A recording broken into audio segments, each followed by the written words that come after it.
Bonjour les enfants, bonjour Sam, bonjour Julie, bonjour Pablo. Vous êtes en forme tous? Écoutez un peu. À la librairie Le Littéraire, il y a plein de nouveaux livres et notamment des livres de Timothée. Et comme je sais que vous aimez ça, eh bien Yvette m'en a prêté quelques-uns.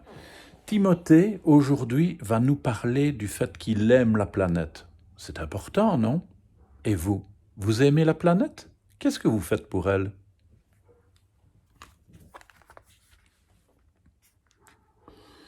Pour découvrir la nature, quoi de mieux que de sortir de l'école?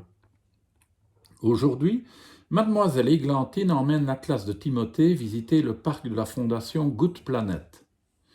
Bienvenue les amis, leur lance Cédric l'animateur. Au cours de notre promenade, je vais vous montrer des merveilles. Je suis sûr que vous en connaissez certaines, mais d'autres sont peut-être cachées.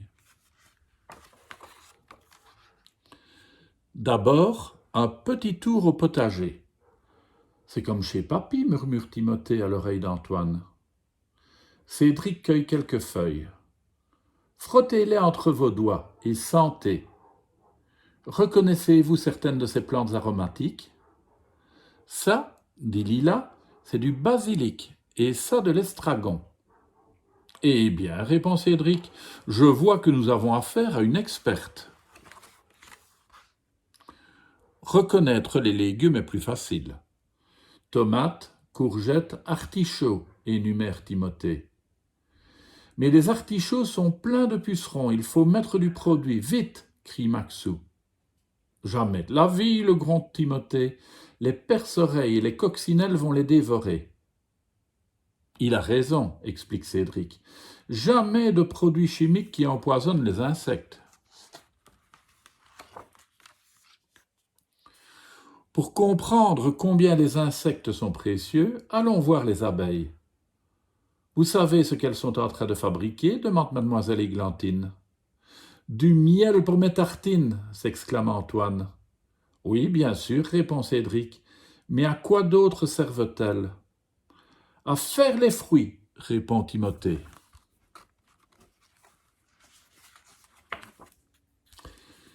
Il a raison, explique Cédric. En butinant de fleur en fleur, les abeilles transportent le pollen qui permettra à la fleur de se transformer en fruit.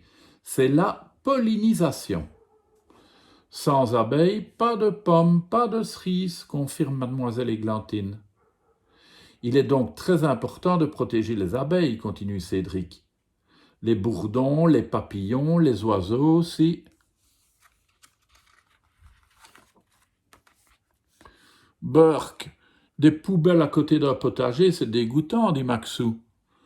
Mais c'est le compost, lui rétorque Timothée. Je vois que nous avons un vrai jardinier parmi nous, applaudit Cédric. Peux-tu nous expliquer comment ça marche? On met des feuilles, des branches, de l'herbe, des épluchures, du café, des coquilles d'œufs. Drôle de ratatouille, l'interrompt Maxou.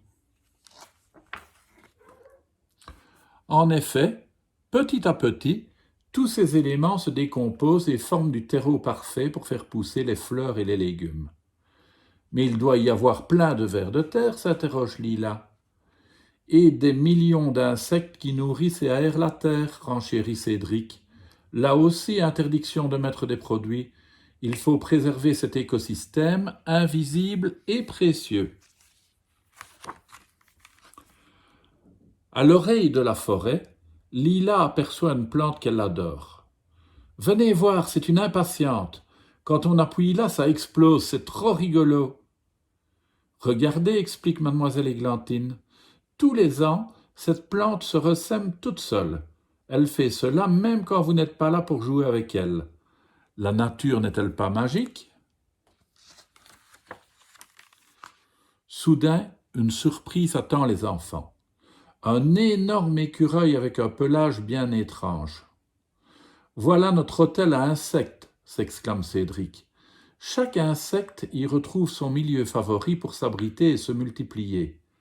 Ici, dans les bambous, c'est la chambre des abeilles.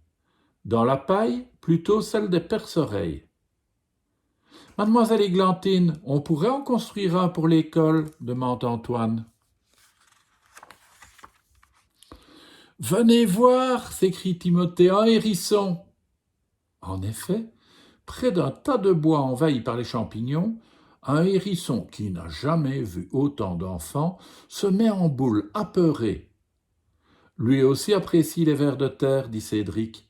Encore une bonne raison de laisser tranquilles ces animaux irremplaçables. Et regardez ce que cette mésange tient dans son bec, dit mademoiselle Églantine. Hélas, il faut maintenant rentrer. Un grand merci à Cédric qui nous a fait découvrir des merveilles, dit mademoiselle Églantine.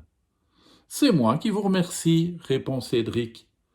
Vous aimez votre planète, je le vois bien. Où que vous soyez, continuez à l'admirer et à la respecter comme vous le faites déjà si bien. La Terre est notre trésor à tous. Bon retour, les amis. Et vous, les amis, quand vous irez dans le jardin ou dans la nature, observez donc et vous verrez toutes ces petites bêtes bien précieuses. À demain.